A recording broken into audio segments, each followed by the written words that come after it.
संवत 2082 जिसका नाम सिद्धार्थी है, इसके हमारे 12 राशियों और 27 नक्षत्रों में जन्मे जातकों के जीवन पर क्या प्रभाव पड़ेगा, किसके लिए यह संवत शुभ रहने वाला है और किसके लिए अशुभ, यानी कि पैट अपैट।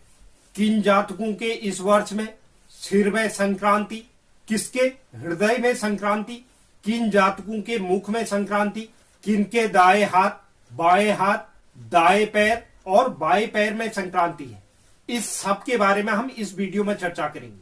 सर्वप्रथम बात करते हैं सिर संक्रांति की, जिसे शुभ माना जाता है।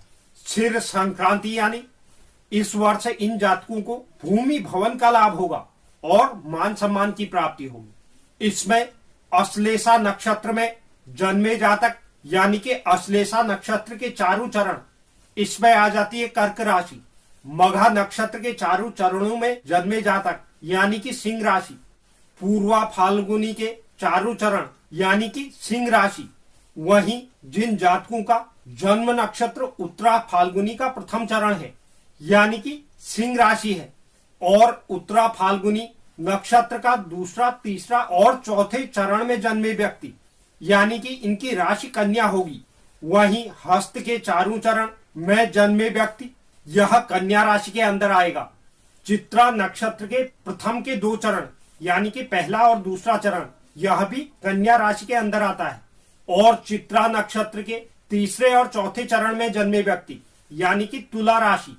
और स्वाति नक्षत्र के सभी चारों चरण यानी कि तुला राशि, इनको इस वर्ष सिर में संक्रांति गई है। इन्हें भूमि भवन का लाभ प्राप्त होगा और मान सम्मान में वृद्धि होगी। वहीं जिन जातकों के मुख में संक्रांति गई है यानी कि इन्हें इस वर्ष विद्या लाभ और प्रतियोगिता में सफलता की प्राप्ति होगी।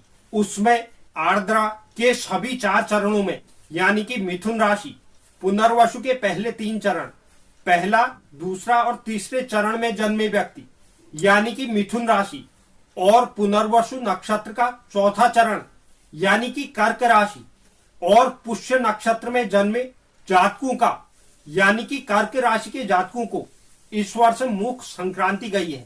इन्हें इस वर्ष विद्या लाभ और प्रतियोगिता में सफलता प्राप्त होगी। वहीं जिन जातकों के हृदय में संक्रांति गई है, जिनके आर्थिक संसाधनों में इस वर्ष वृद्धि होगी, उसमें अश्वनी नक्षत्र में जन्मे व्यक्ति, भरणी नक्षत्र में जन्मे व्यक्ति और कृतिका नक्षत्र के पहले चरण में जन्मे व्यक्ति यानी कि जिनकी मेष राशि है।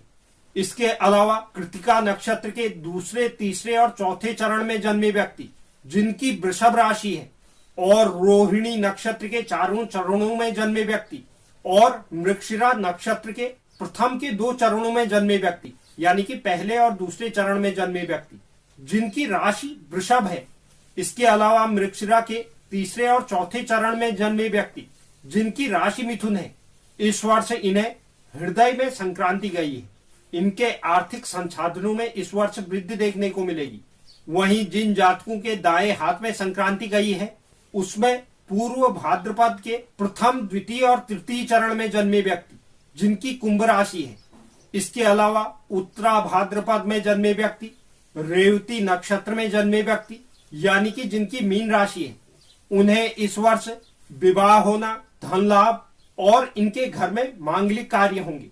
वहीं जिन जातकों के बाएं हाथ में संक्रांति गई है, इसमें श्रवण नक्षत्र यानी कि मकर राशि, धनिष्ठा नक्षत्र का प्रथम चरण और दूसरा चरण यानी कि जिनकी मकर राशि है, वहीं धनिष्ठा का तीसरा और चौथा चरण और सद्भिषा नक्षत्र के चारों चरण जिनकी कुंभ राशि है, उन्हें इस वर्ष अनावश्यक व्यय, धन हानि और ऋण भार का सामना करना पड़ेगा।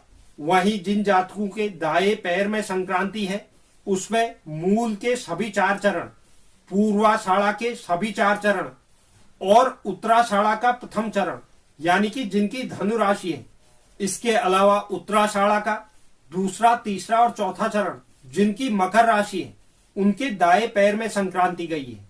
इन्हें इस वर्ष व्यर्थ भ्रमण, परिश्रम और देशाटन का सामना करना पड़ेगा। वहीं जिनके बाएं पैर में संक्रांति गई है यानी कि वाम पाद, जिसे सबसे अशुभ माना जाता है, इसमें विशाखा के सभी 4 चरण यानी कि तुला राशि, अनुराधा के सभी 4 चरण यानी कि वृश्चिक राशि और ज्येष्ठा नक्षत्र के चारों चरण यानी कि वृश्चिक राशि, इन्हें इस वर्ष शारीरिक कष्ट, विवाद, अशांति और तनाव का सामना करना पड़ेगा।